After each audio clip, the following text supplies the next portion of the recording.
I'm calling this video Bob talking about stuff he thinks he's probably allowed to talk about. And hopefully people can see this one.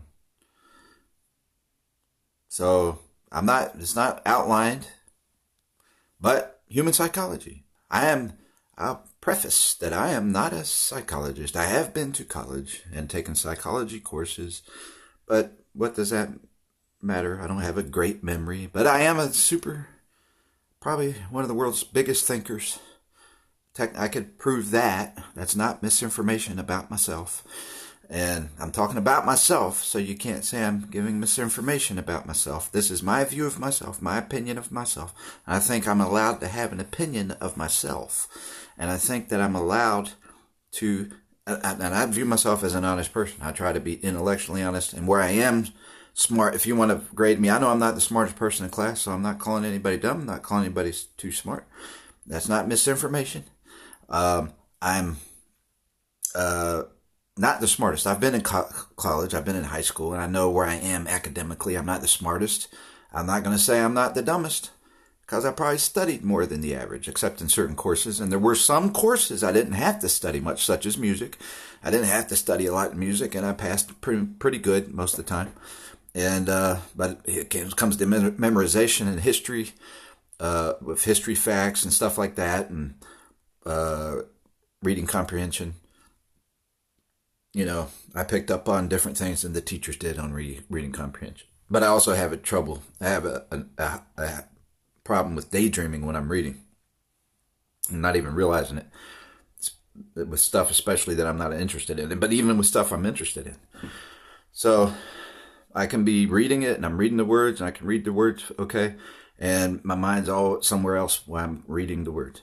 But I don't have a good memory anyway. I don't have a real good memory. When it comes to learning dates, I could study 3 or 4 hours for history tests to learn dates and use flashcards, put the date on the back, the thing on the front, do a bunch of 3x5 cards, stack, and the ones that I kept getting right, I'd put in a stack. The ones that I couldn't get right, I'd take me 2 to 3 hours studying those, and I might forget some of them the next day, but I'd barely pass with a B or A minus. Okay, so that I know how smart I am. All right, so that's not misinformation. And I want to know the truth more than most people do. I will say that a lot of people that accuse others of misinformation are also give misinformation themselves, and sometimes on purpose. All right, and I'm not saying names or who, so there's no misinformation here. I'll say that happens. All right, so I'm not trying to talk about that. Let's talk about human psychology. Here's human psychology point 1. And I'll preface, I'm not a psychologist by stamped approval. But these are my perspectives and my observations, and that's where I am, maybe number 1 in the world, have been at times, as being an observationalist, not by name and profession, but very observant, and studied more than most. One year I studied 24 hours a day for almost a whole year, no sleep. Studied a whole year, no sleep. I had insomnia, but that's what I did. I studied the whole time. And so I'm not going to qualify that and talk about everything I studied. But an observation point. Maybe I'll keep this under 5 minutes. Maybe not.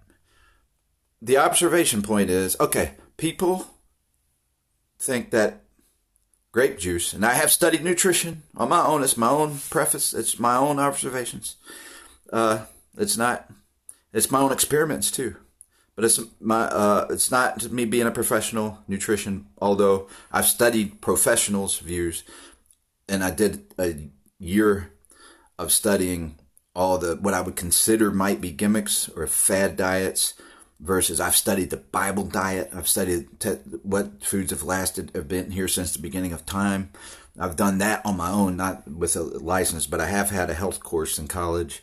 I didn't take nutrition specifically. I considered going back for nutrition. But people talk about don't drink juice. Only drink the fruits, the raw fruits.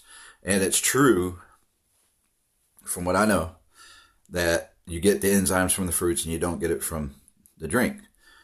Obviously you gotta watch out for the added high fructose corn syrup and try to choose juice drinks that don't have added high fructose corn syrup, and I'm going over 5 minutes. That's okay.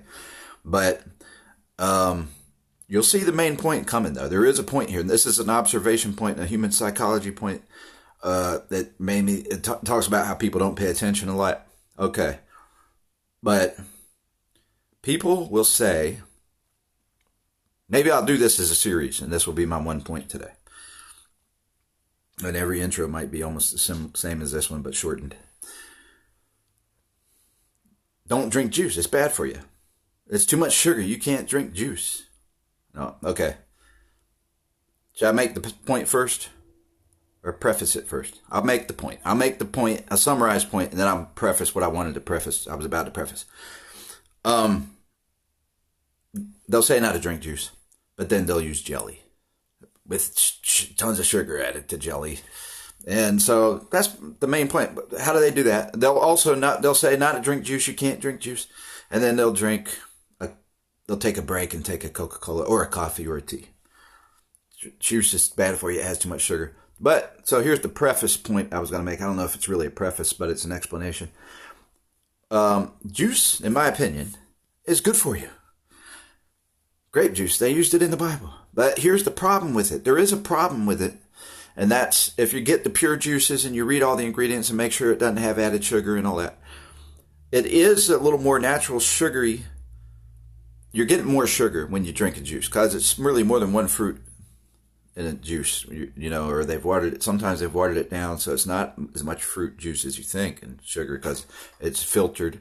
It's partially, sometimes it's only 2% juice and the rest is water, right?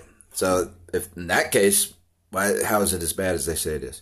But the reason they say it's bad is I think the reason the doctors tell people it's bad sometimes, and they're not wrong about this, and even some nutritionists, is because you're getting more sugar when you drink it in liquid form, in a sense. You're getting a lot more sugar than you would even in a candy bar, perhaps, because you're drinking liquid form and taking so much in at once. So, and then you've lost your enzymes. So you've lost a raw fruit has the enzymes.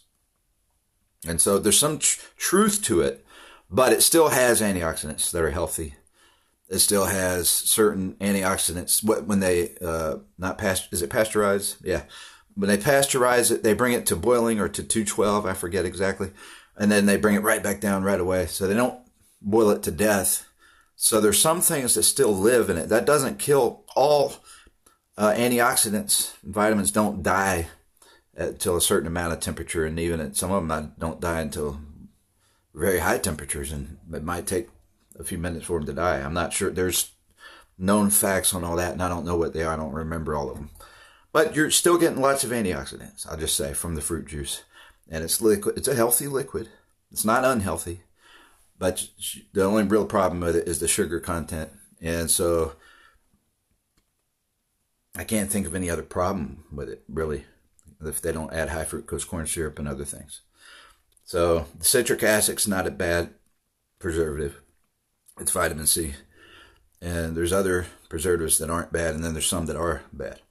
But anyway, the human psychology point is why do people, and psychology, you can define it different ways, not too many different ways, but it's very vast. It covers a lot of areas. And so they, if somebody overlooks that, you could say they're not conscientious, or it's easy for them to trust somebody's word and they hear that point and then they're scared to death of juice. But then they'll remember, oh, juice has too much sugar. They'll remember that because it was in theirs. They can compartmentalize their thinking. And so they're real strong about staying away from juice. And then when they go take a break, they'll take a Coca-Cola or something, or they'll take an ice cream. And they're not thinking about it being too much sugar. That's their break to get their sugar.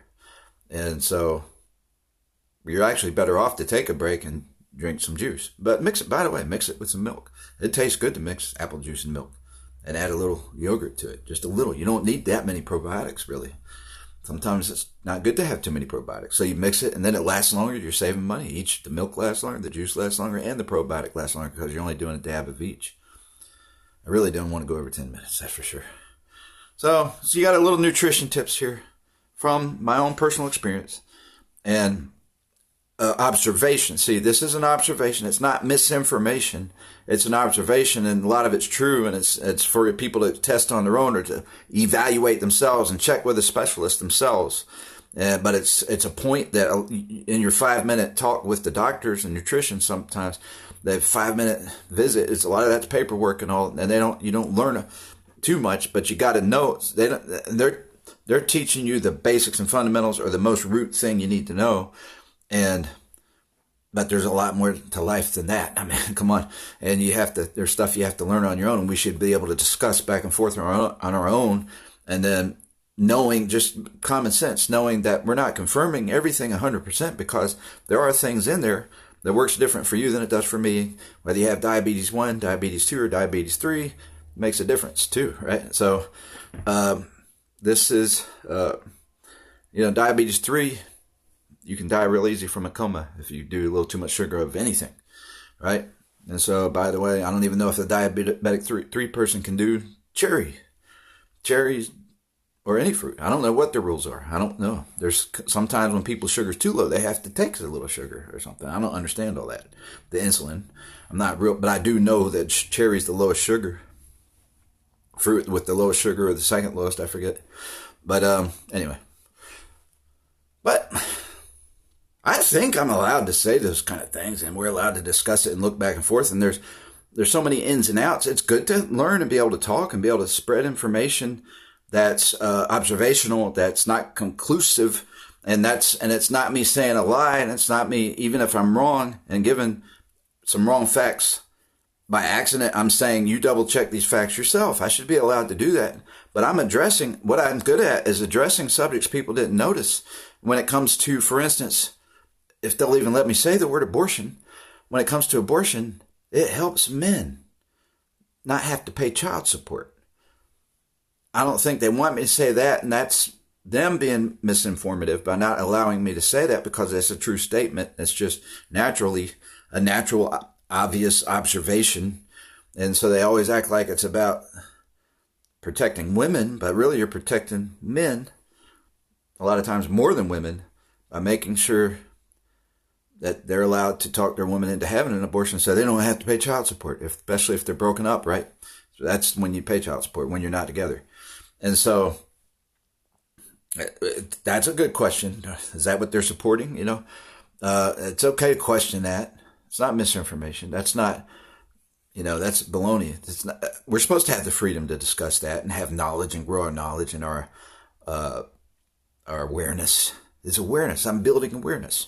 So anyway, I'll end on that. But that's there's 2 subjects I'm not allowed to talk about, and a lot of times that they make a big deal about and I really bring out good points people don't think about much, especially when we're told stereotyped all the time. So it's not wrong to say that media stereotypes a lot, and they sell a point, and it's propaganda a lot of times when they know they're lying and calling somebody racist, for instance, and that's propaganda, and that's defamation. And I'm telling you some definitions here, and I'm not pointing out anybody specific. And so, anyway, we'll just end it to save time on the uploads and all that. Adios.